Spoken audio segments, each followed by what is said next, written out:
Sure. So know I can see some of you all. I don't know if everybody's sharing the screen, but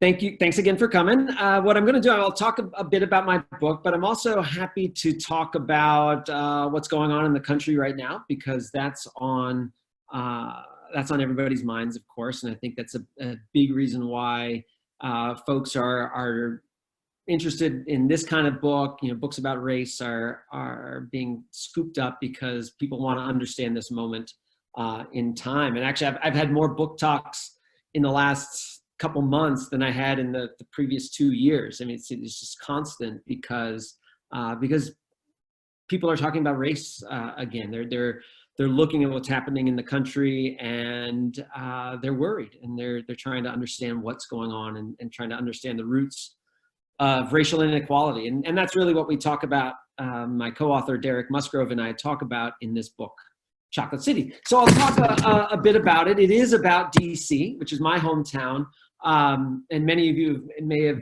visited there or lived there for a time. But I like to think that DC history is not really just local history, but it's also national history, because of course it's the nation's capital.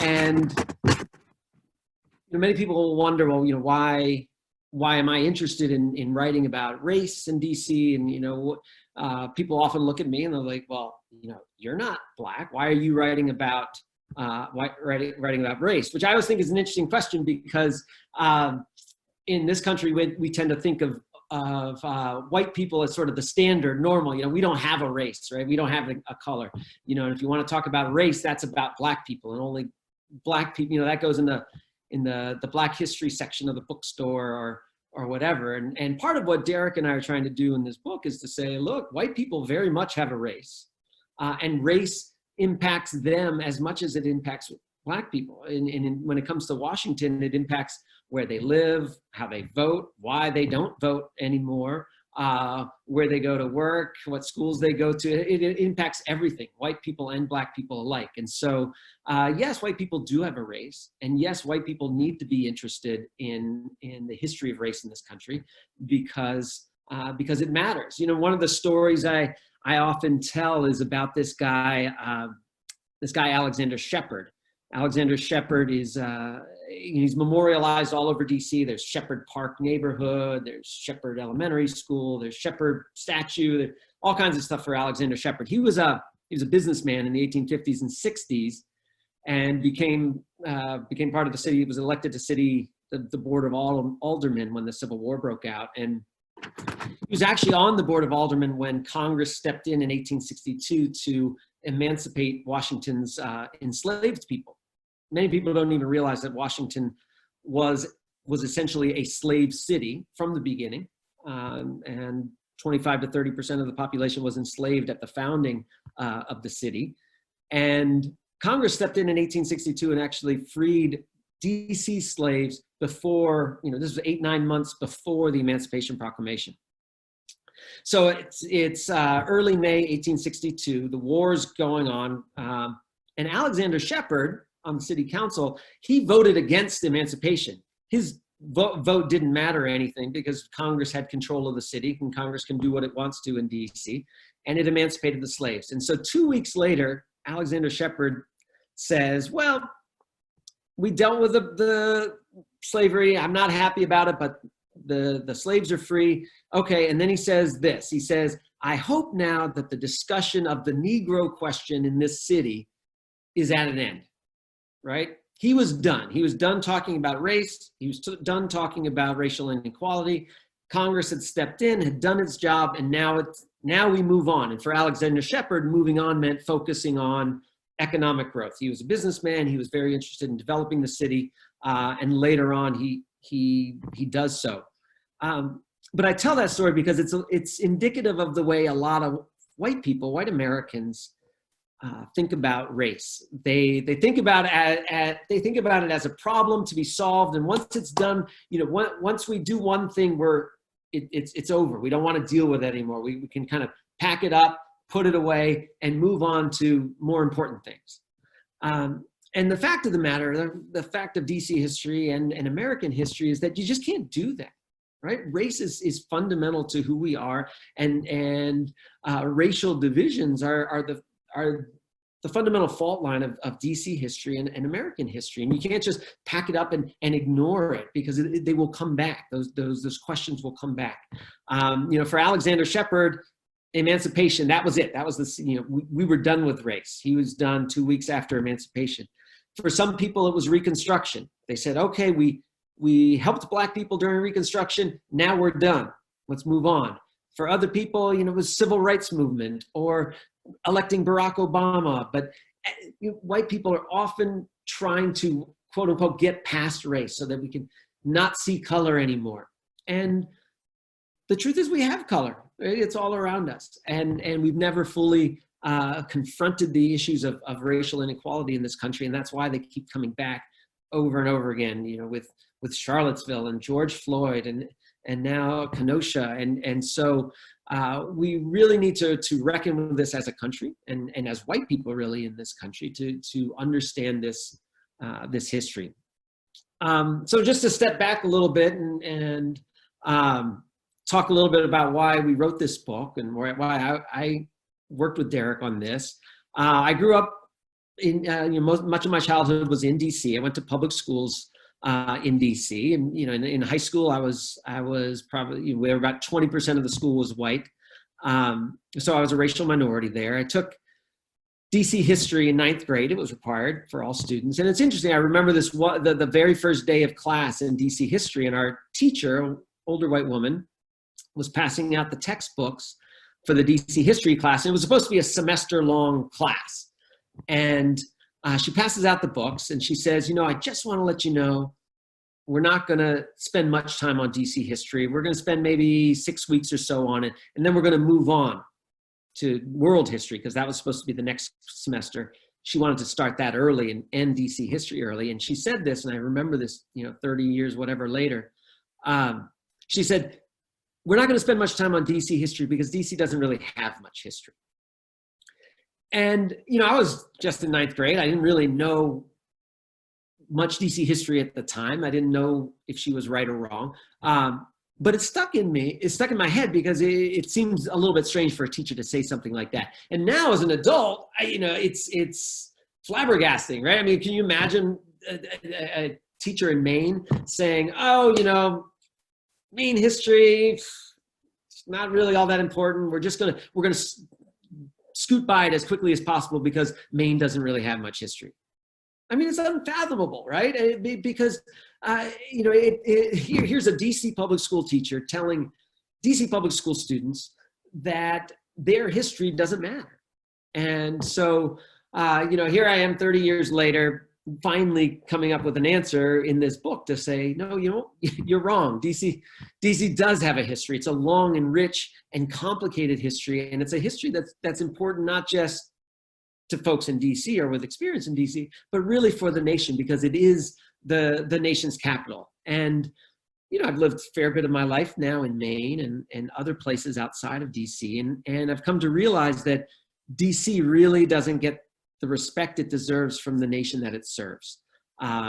People don't know much about DC. When they do talk about DC, they feel completely free to rely on stereotypes and insults. It's called a swamp. It's, it's fun. Tom Cotton on the floor of the US Senate just a week or two ago basically said, DC doesn't deserve to be a state because it's just full of bureaucrats and transients.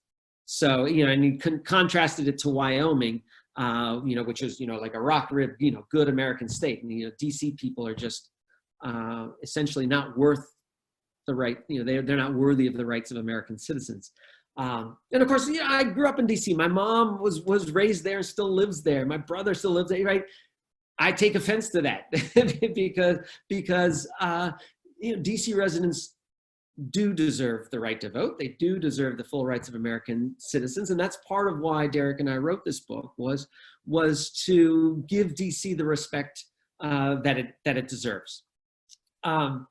People often ask about the title, Chocolate City, which was one of the first things that Derek and I agreed upon. We fought about lots of stuff, argued all the way through, about how we were going to write certain things. But Chocolate City was something we agreed upon right away. And it's funny because I remember early on in the project, we were having dinner with my wife's family down in Bethesda, Maryland. They lived right outside DC. And we were having dinner with her uncle and aunt and cousins. And I was telling them about this project. I was like, oh, my friend and I, we're going to write this book on race in DC. We're going to call it Chocolate City. And it's going to be, and I didn't get any further because my wife's cousin, a young woman in her 20s, she stopped me. She said, what did you say? What's it called? I said, Chocolate City. And, her mouth dropped open. She said, are we even allowed to say that? Because in her mind, the term Chocolate City is racial and therefore potentially offensive and even racist. And so she was worried on my behalf that I was going to be called racist for using that term. And I tried to explain it. And I've had this encounter always with white people over and over in the last few years. And people will get nervous on my behalf. In fact, at Colby, they wouldn't even let me call the course that I taught on this on race in DC. They wouldn't let me call it Chocolate City because they thought it was offensive.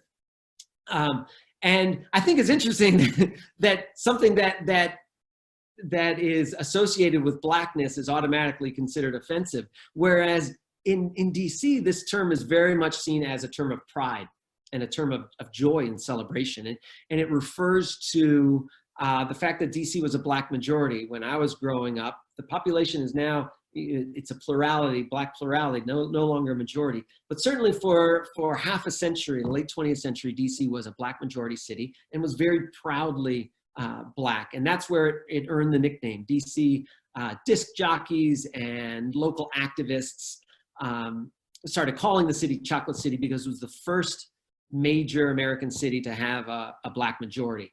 And in 1975, Parliament Funkadelic came out with an album titled Chocolate City. It was basically, the title track was an ode to Washington.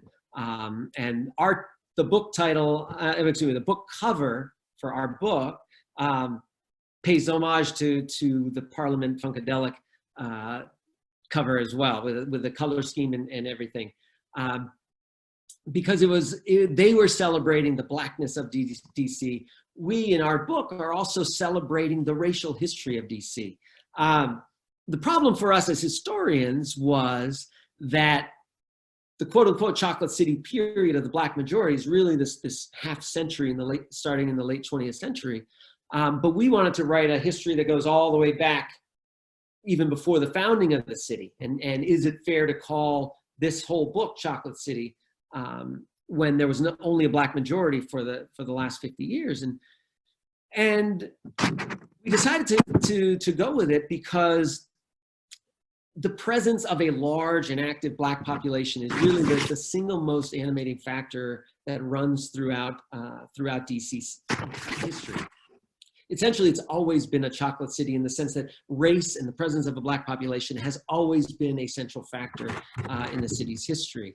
I mean, even before the Civil War, even before emancipation, DC stood out as a beacon of freedom in the midst of slavery, because even though there were enslaved people in Washington from the beginning, over time DC becomes a city. It starts urbanizing. It's a government city, and so the demand for plantation slavery starts to drop, and so the percentage of Black people in the city who are enslaved goes down over time, and the percentage of free Black people in the city goes up. So that by 1830, actually the majority of Black Washingtonians are free. They're not enslaved. And they start building schools and churches and benevolent associations and other community institutions that serve this growing free Black population, and in turn serve as kind of a magnet for fugitive slaves and other Black people who are interested in leaving the slave South, especially Virginia and Maryland, which are close by, but also North Carolina, South Carolina, if you're a fugitive slave and you can get out, you're going to run to DC because there's a strong free Black population. During and after the Civil War, DC becomes a magnet for this flood of former slaves who come to the city, and the Black population triples during that decade. And DC is on the cutting edge of an interracial democracy that's really unprecedented anywhere in the country. By the end of the 20th century, DC has the largest, most educated, most prosperous Black community in the entire country. And so DC has been the capital of America, of course, but also the capital of Black America for a long time.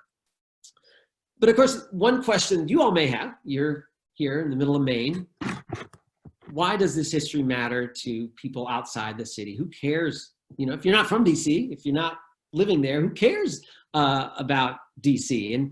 And I think I think DC history is important, not just for the residents of the city, but for the whole nation, because it's sort of the anti-Vegas, right? What happens in DC never stays in DC, right? It's the nation's capital. It's the national stage on which we play out our images of democracy, right? Just yesterday, we had the recreation of the March on Washington, right? Where do people go when they want to register their grievances on the national stage? They go to DC, right? They go to the mall in Washington. They stand on the steps of the Lincoln Memorial. This happens over and over, all across, you know, the full range of the political spectrum. And the reason they do that is because they know that people watch what happens in DC. You know, the famed civil rights leader, Mary Church Terrell, she was a Black woman who lived in DC, was a remarkable activist, women's suffrage activist, and served on the DC school board and did all these things in the community. And around the turn of the century, she said, basically, nowhere in the country is, and I will read, it's actually the quote that we used to start this book, and I want to read it in full because she is, you know, she's a remarkable woman, and she's trying to point out why it's so important that we get things right in DC. And she says, surely nowhere in the world do oppression and persecution based solely on the color of the skin appear more hateful and hideous than in the capital of the United States. Because the chasm between the principles upon which this government was founded, in which it still professes to believe, and those which are daily practiced under the protection of the flag, yawns so wide and deep. Now, what she's saying isn't actually true, and she knows that, right? Racism isn't worse in DC than it is in Mississippi. I mean, this is the time of widespread lynchings across the South. Don't have that issue so much in DC. Don't have lynchings in DC. But what she's pointing to is that DC should be the ideals, you know, should manifest the ideals of the nation, and it should be an exemplar for the country. And so, DC history matters because it's a national stage. And DC history matters also because it's a battleground. So it's a battleground for national policy. National battles over race often take place not just in DC, but about DC. Take the battle against slavery, for example, the abolitionist movement. You know, when people think of the abolitionist movement, they'll often think of someone like William Lloyd Garrison, you know, the white abolitionist who started the Liberator newspaper in 1831 and was published up in Boston. And people think of anti-slavery, you know, we're very proud of our abolitionist roots in Hallowell, right? We've got Hallowell was the home of two different abolitionist newspapers, right? And people think of it as a northern New England even movement. But that movement had its sights trained on Washington, D.C. For two reasons. One, because of the symbolism of the city, and they didn't like this idea of having the capital of the United States, this country founded on liberty. They didn't like that slavery was right there. I mean, they had slave pens within sight of the Capitol. They had coffles of slaves chained together, walking in front of the White House and the Capitol. And abolitionists thought this was horrendous. right? Foreign visitors would come, diplomats would come and see this and write back to their compatriots home and say, this is awful. Marquis de Lafayette comes on his anti-slavery tour, and DC is one of the places where he talks about how awful slavery is. And so there's a symbolic reason. But the second reason that abolitionists targeted DC was because Congress had full control of DC. There's no state government in the city, right? At the end of the day, Congress is in charge of the city. And abolitionists said, if you want to end slavery in DC, you could end it today. You could pass legislation and end it today. Nothing about states' rights. You don't have to go through the state government. You can just do it right here and right now. So they started flooding flooding Congress with petitions, thousands upon thousands from places like Hollowell and Augusta and Winthrop, Maine. People are writing from all over. They're still there. I went, when I'm doing research in the National Archives, the yellowing petitions are still there in these bulging boxes in the bowels of the National Archives, coming from every corner of the United States, saying, they're not saying end slavery. They're saying end slavery in DC, because they knew, and William Lloyd Garrison said this, he said, this is the first citadel to be carried in the war to end slavery. Because if you can do it in DC, it's going to set a precedent for what happens nationwide. We see this a century later during school desegregation, where both segregationists and desegregationists use DC as exhibit A in their battle, in their case, in their arguments about school segregation. So after the 1954 Supreme Court decision in Brown versus Board of Education, the case in DC was actually called Bowling v. Sharp, because DC is not a state, so it had to be argued on different terms, but it happened at the same time. After that, DC was basically the central battlefront in the fight for school desegregation. And segregationists held these crazy hearings where they brought white teachers and white students in to talk about how awful desegregation was. And whereas civil rights activists, we're making the case, look, it works in DC, it can work elsewhere as well. So DC is a battleground for a lot of these fights that we have over national policy. And the third reason why it matters, it's a national stage, it's a battleground, but it's also kind of a laboratory, because because Congress has complete control over the district. It can do whatever it wants in the district. We see this during the Reconstruction era, when after the Civil War, Congress is dominated by the Republican Party, which at that time was the party that was most in favor of racial equality, and the radical Republicans in particular, Senator Charles Sumner of Massachusetts being the prime leader, they wanted to create in DC what Sumner called an example for all the land, an example for the rest of the country of how integration can work and how Black political empowerment can work. And so the very first bill that comes out of Congress after the Civil War is a bill to provide Black suffrage for Black men in the city of Washington. And it passes over President Johnson's veto, but it passes. And so the first Black men to cast ballots are in Washington. First thing they do is vote out the racist mayor of Georgetown, which was part of Washington, DC. And so the next year they vote in a white abolitionist to become mayor. By 1869, you have Black elected officials elected from every ward in the city. They pass anti-discrimination laws that prohibit segregation and discrimination in all public places. It's really remarkable. And it's this unprecedented flowering of interracial democracy that is truly remarkable. It also triggers a counter-revolution that leads Congress to pull back from Black and political empowerment. And by 1874, Congress essentially strips DC of the right to vote. Not just Black DC, but white DC as well.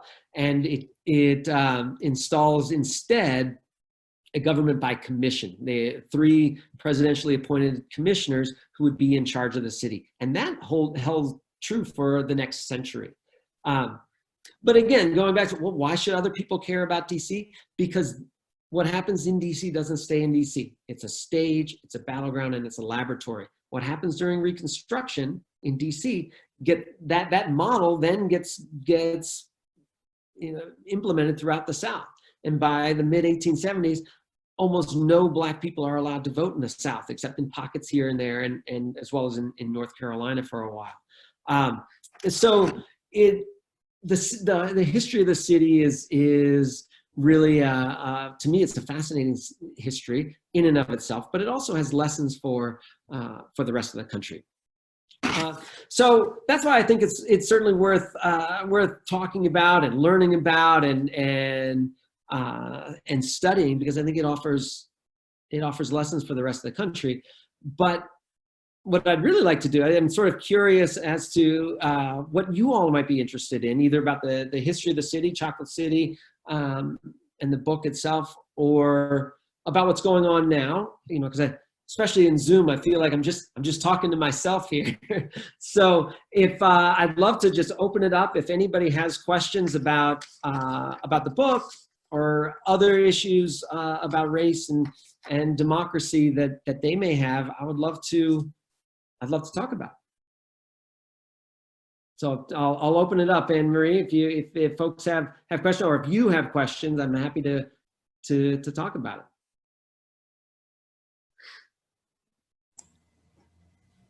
I don't see anything going on in the chat, but I have a question.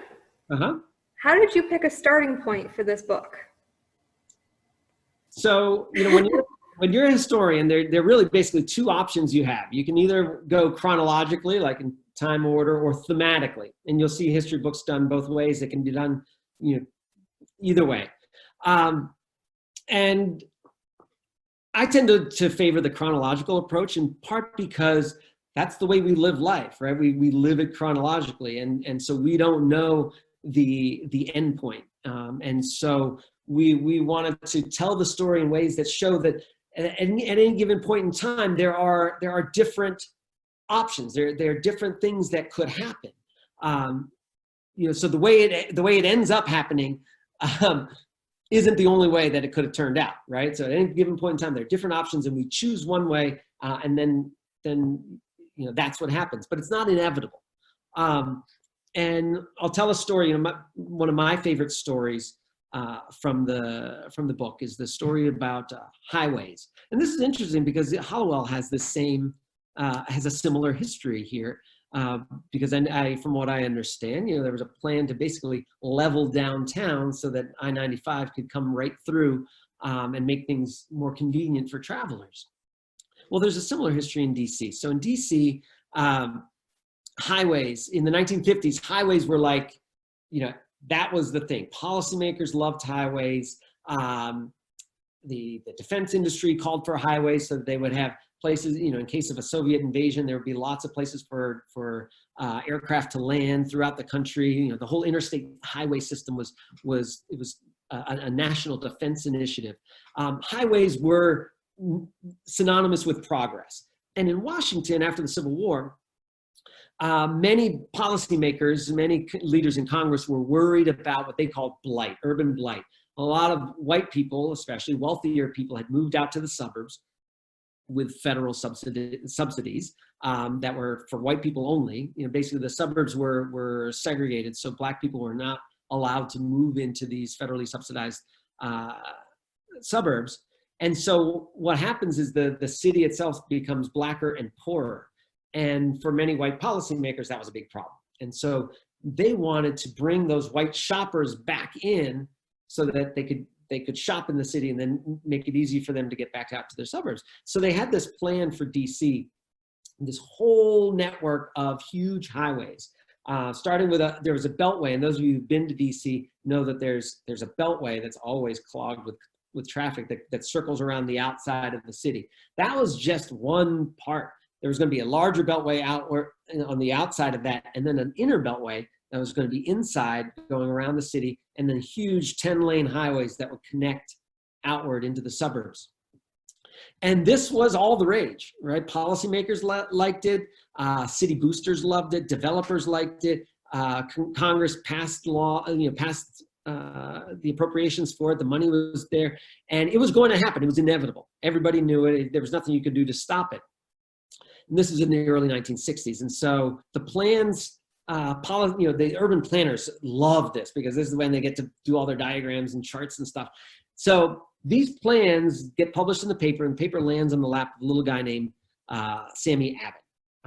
He's the grandson of Lebanese immigrants. His middle name was Abdullah, Sammy Abdullah Abbott.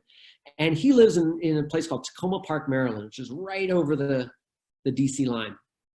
And his wife hands him the newspaper and says, look, that North Central Freeway, one of the freeways they're talking about, runs right through our house.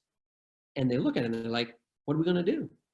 So they start knocking on the doors of neighbors and they say, have you seen this? Look, our whole neighborhood is going to be leveled by this 10-lane freeway that's going to come through. And they started to organize people. And they called it the Emergency Committee on the Transportation Crisis. Terrible name. It's a big mouthful. And he starts organizing neighbors, and then he starts following the North Central Freeway down all the way through into DC, and he starts knocking on those doors, and he finds Black people open up those doors. And he gets a young Black guy named Reginald Booker. Now, mind you, Sammy Abbott is this little white guy with big glasses, bald, in his 60s, and Reginald Booker is this tall, 26-year-old African-American guy, dashiki, shades. He's like the picture of the Black nationalists of the time, of the mid-1960s. And the two of them make this remarkable pair. And they're going up against the entire establishment, and they have no power, mind you, right? Because DC has no right to vote. And there's no elected city council even at that time. But what Sammy Abbott and Reginald Booker do is they create this movement, and anywhere the bulldozers go, they go. They chain themselves to trees, right? When the city boards up a house, condemns a house and boards it up prepares it for demolition, they go with crowbars and they unboard the houses and they clean them up and they move a family in. They do all this crazy stuff. In fact, one of the columnists of the Washington Post says, these two are crazy. Crazy is the only thing that's going to save this city. And they start filing lawsuits. They get lawyers from the wealthy part of DC to start filing lawsuits with them. They form a cross-class coalition, a cross-race coalition, a cross-region coalition. They get people from Maryland and Virginia together with DC residents. And in the end, they win. They win because court case after court case, the judges say, look, you can't do this. You can't override the wishes of the citizens. And so what was inevitable in 1964 becomes impossible in 1972. And now, 50 years on, you look at that and you're like, holy cow, that would have destroyed the city. I mean, what people love about the city, people who live there and people who visit, what they love about the city are these neighborhoods and the walkability of it all. And that would have been completely wiped out. And so I tell that story that, partly because it's a very inspiring story, and partly to say that things that may seem inevitable at one point in time usually are not inevitable. They're inevitable only if we make certain choices. But with consistent organizing of people, you can fight against these kinds of negative developments. I see there's some questions popping up in the chat box, so maybe we should turn to them. Do you want to pick, Anna Maria? Or do you want me to pick? Or so the first one is from Peter. It says, "Who were some of the major contributors to the abolition movement from DC in the lead up to the Civil War? Who should we read up on?" That's a great question. So, DC is unique because it's one of the only southern cities, Baltimore a little bit, Charleston somewhat. It's one of the only southern cities that has an active abolitionist movement. What's interesting is there aren't like big figures. I mean, William Lloyd Garrison is kind of one of the best known abolitionists. And he actually wanted to base his Liberator newspaper in DC, but he was run out of town. So they ran him out of town, and he wound up in Boston and made his life there. So I talk about a couple of guys, Thomas Smallwood and William Torrey, a white guy, and Torrey's white, Smallwood's black, who unite and really create the Underground Railroad in a sense in DC. You won't be able to find a whole, Torrey writes an autobiography later, you won't be able to find out too much because not a whole lot's been written about them. But they would get enslaved people and hustle them up to New York, Philadelphia, wherever to get them out of town. And it's a remarkable example of interracial cooperation. There were local lawyers, William Bigelow, but they're not names that you read a whole lot about because DC, again, doesn't get a whole lot of attention. I mean, we write about them in Chocolate City. So, one of the things that we do read about that you can read about that, it's a fascinating book. There are a couple of good books about it. It's the Pearl incident. So the Pearl was a ship, and it was involved in the largest attempted slave escape in American history. And a white ship owner, Daniel Drayton, sailed the Pearl in, and then under the cover of darkness, got 77 enslaved people into his cargo hold, and then tried to get out of town as quickly as he could. Word got out. The slave owners who were missing their slaves, formed posses and went in all directions. They ended up catching up to the Pearl, which was right at the mouth of the Chesapeake Bay, just before they could get out into open seas, and caught them and brought them all back to DC. The white captain was imprisoned, later dies in prison from tuberculosis. The enslaved people were mostly sold south to further south. DC in the 1830s was the largest slave trading city in the entire country. And so many enslaved people, if their owners didn't need their labor anymore, just sold them down to Natchez, Mississippi, or New Orleans, or other places down south. But yeah, so the Pearl is probably, it's an incident many people don't know about. It's a fascinating story. And so that would be one thing, Peter, that you could read about. All right, so the next question is from Naomi. It says, in talking about racism with my elementary school child, I'm starting to get lots of questions that I wish I knew how to answer better. And any ideas about explaining institutional racism to kids? I have talked about redlining and wealth and its relation to power, but the big question, why are Black people still treated worse than white people? It's a hard one to explain. It is very hard to explain. Absolutely. And I think it's wonderful that you are talking about that with Willa. And I think, one of the things that we've learned is that you need to talk about race with kids, because as parents and teachers, because if you don't, other people will. Right, and they'll get their information from other sources online or on from movies or wherever, and that's not really necessarily the messages that we want them to get.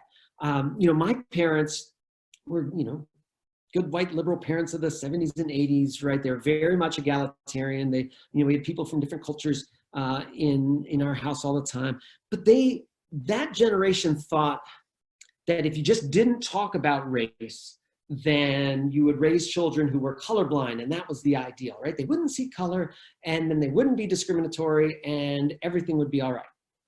And I think we've learned that that's just not true. That's not the way it happens. If kids aren't, white kids especially, aren't taught about race and racial inequalities, they imbibe the culture around them, which isn't always a good thing. And so I think talking explicitly about race, helping kids see racial differences not as bad things, right? I have friends, you can't even get them to describe somebody as Black. They're like, oh, that guy over there, in the blue jeans and the white shirt, and I'm like, oh, you mean the Black guy there, right? Because they don't want to say the word Black because they think even saying the word Black is somehow offensive, and it's not, right? Kids recognize racial differences, and we should celebrate that, right? That's wonderful. To me, it was one of the benefits of my upbringing was that we did live in a place where there were lots of people of lots of different colors and cultures everywhere, and to notice the differences is not inherently a bad thing. It's natural to see differences in color and differences in language or backgrounds, whatever. But we need to talk about the different histories, because while yes, we may all want the same things for our children, different peoples have different experiences in this country. And so it's not right to just say, well, everybody's the same, because the experiences and the histories are very different. And so reading about the history of Black Americans or Native Americans or immigrants is really important to help people understand the different backgrounds and the different experiences that that people bring to them.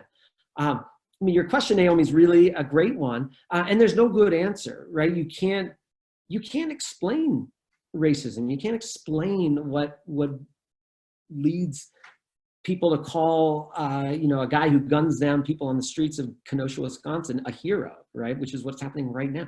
You can't explain that. It doesn't make sense.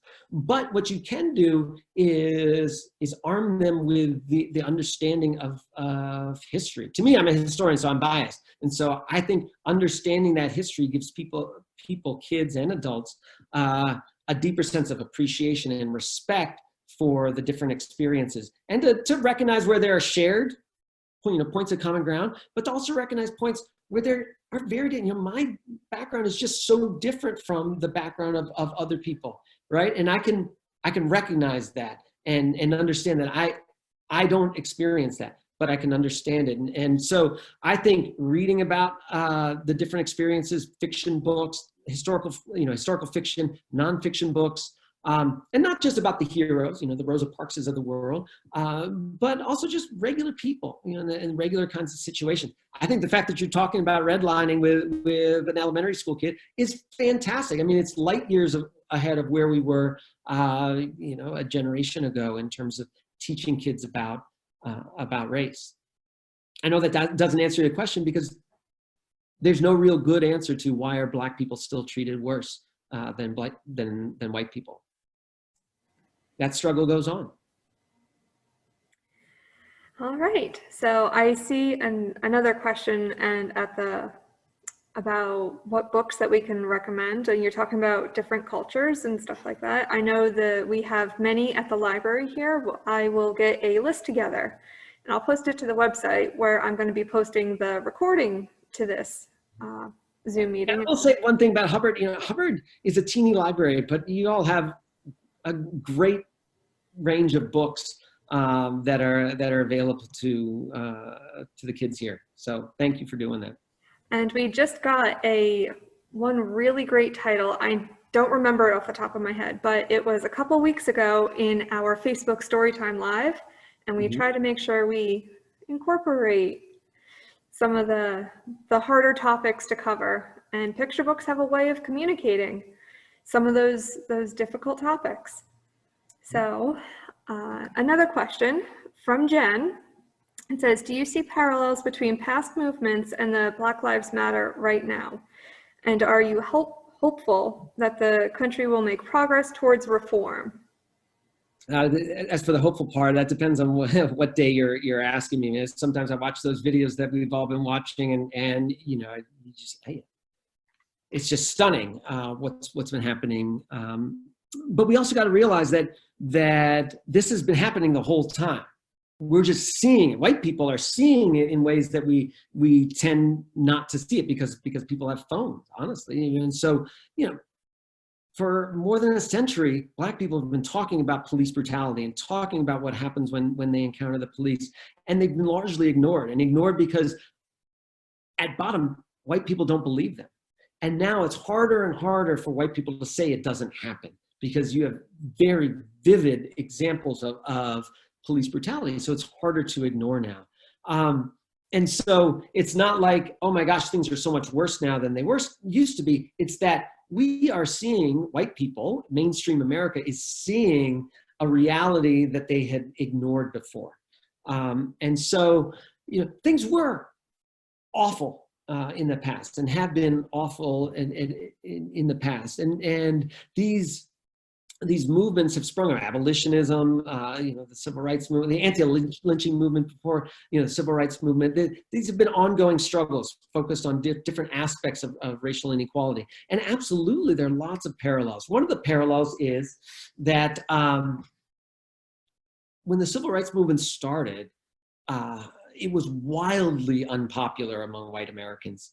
Now we read about Dr. King, and he's like sort of this American icon. He's got a statue on the National Mall, and everybody like dutifully reads the I Have a Dream speech, and everybody's like, oh gosh, he made the speech and everybody got together.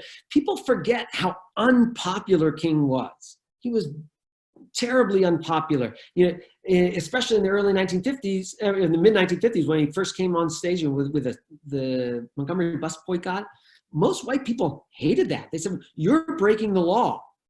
That's wrong. You shouldn't do that. Like, you people are causing these confrontations. When the sit-ins started, people said, you're breaking the law. You're at fault. Most white Americans blamed the Black protesters, did not support the civil rights movement, even in the North.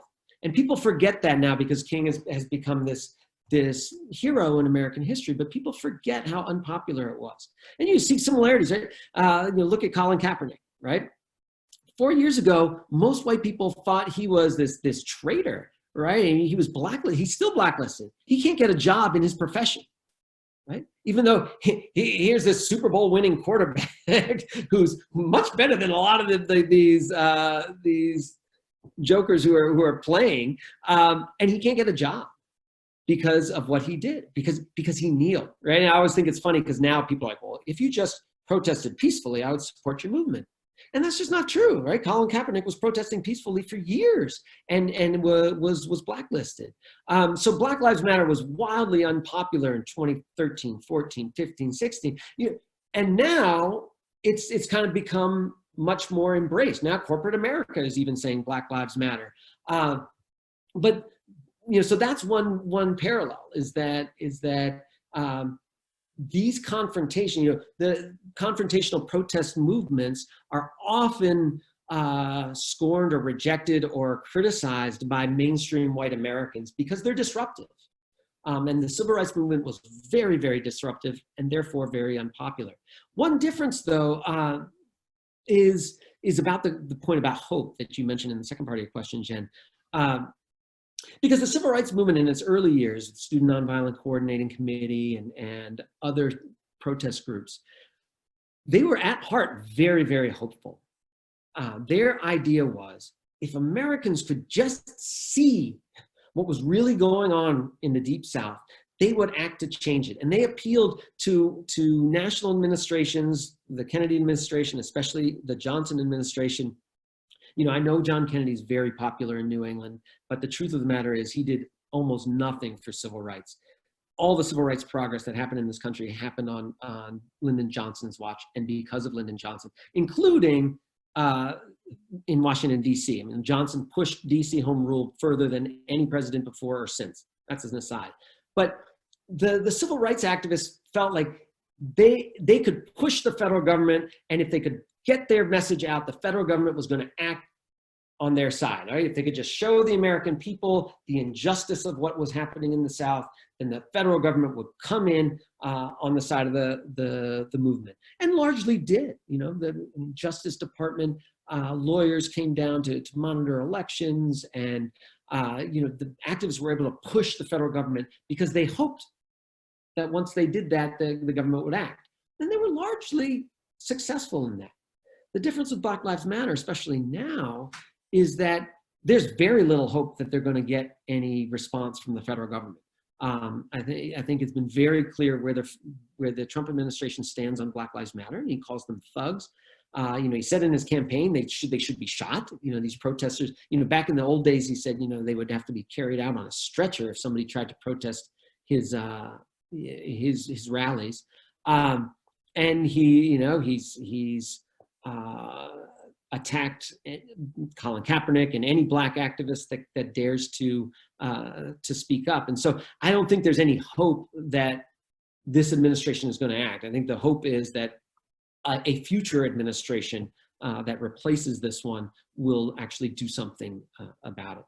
So hope is it's a very we live in a difficult time. A very my kids and I were watching the documentary about Michelle Obama a little while ago, and it felt like a very different world back then, because there was so much hope, there was so much opportunity. It seemed like people were thinking about the world and the kind of world that we could make together. And I think right now there's very little hope on either side of the political spectrum, to be honest. Everything is so dark and pessimistic. And I think it's really important for activists to maintain that sense of hope. And you hear it in some of the political speeches that we've heard. Barack Obama in particular is very good about supporting the protesters, but also being stressing the importance of hope. You have to hope that things are going to get better, because if you don't, you're just going to devolve into nihilism and cynicism, and that doesn't get us anywhere.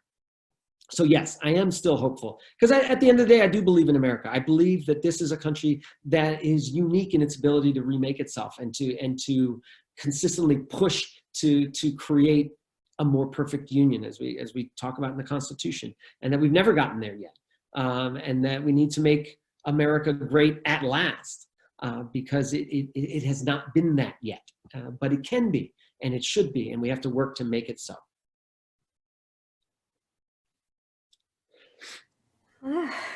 That's a heavy subject.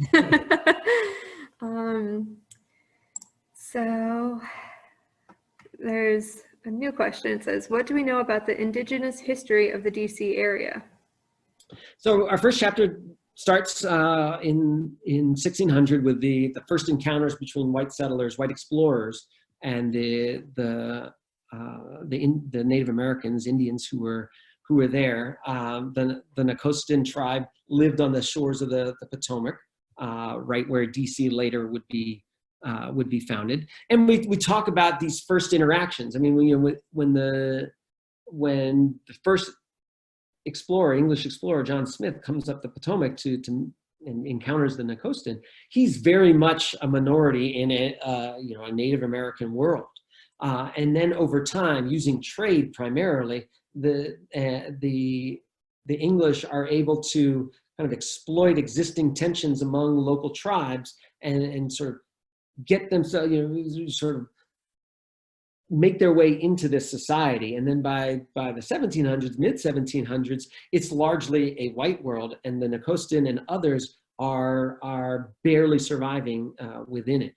And so it's a century and a half long process, but eventually the Nakostan are absorbed into other tribes, and then eventually largely pushed westward. There are still a few. The Piscataway tribe is still in the Maryland area, and it has remained, but they certainly by the mid 1700s have lost whatever leverage they had a century earlier.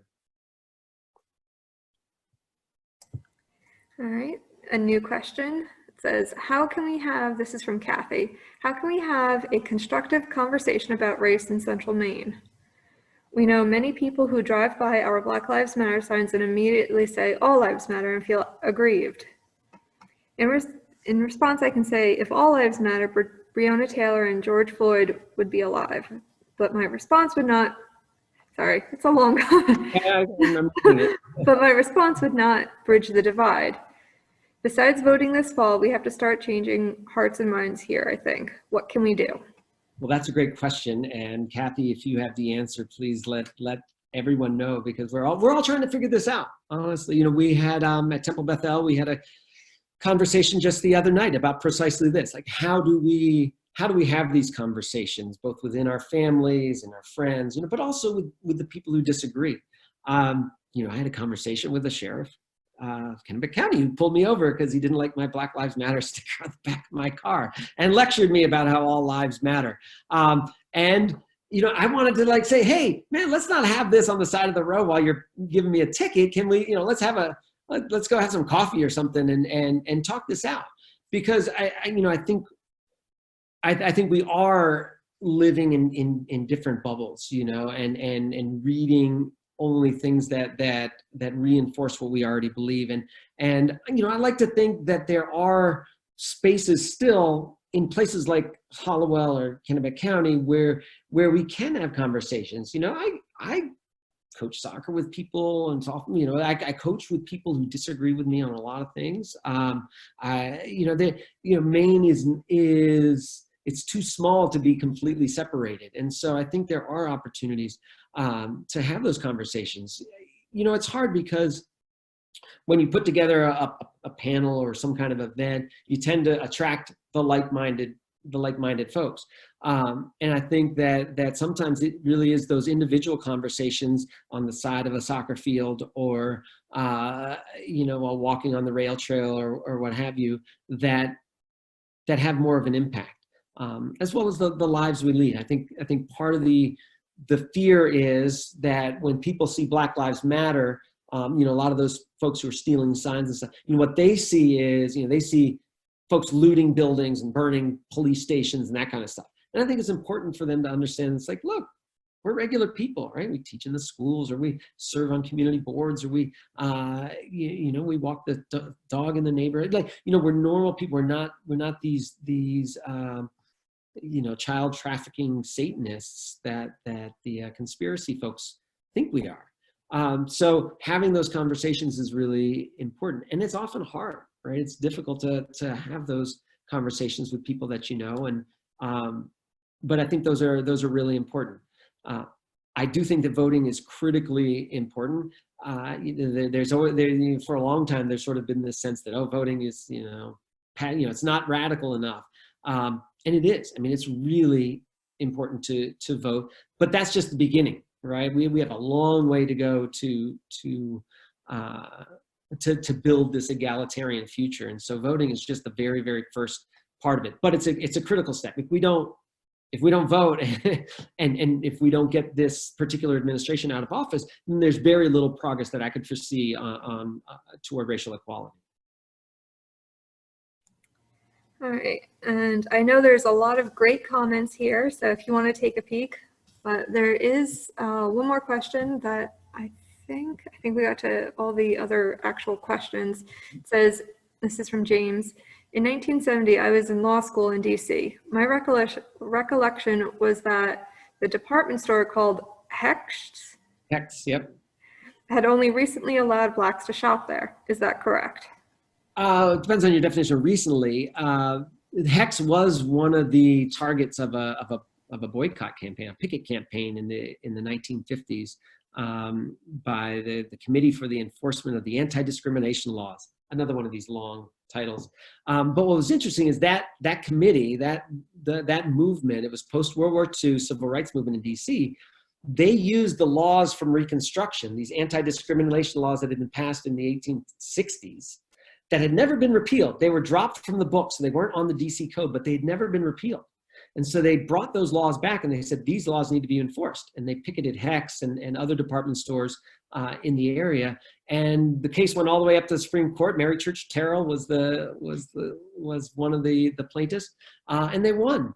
And so Hecht's did have to open up. And so, but that was in 1953, the Supreme Court case that ruled that Hecht's and that all the businesses had to be integrated. So by the time he came along in 1970, it had only been 15 years, which is not that much earlier. But yes, DC was very much a segregated city, going after all the way through World War II and afterward. All right, I don't see any new questions, but like I said, there's a lot of great comments, and I think we're ready to go. So I just want to say thank you for coming.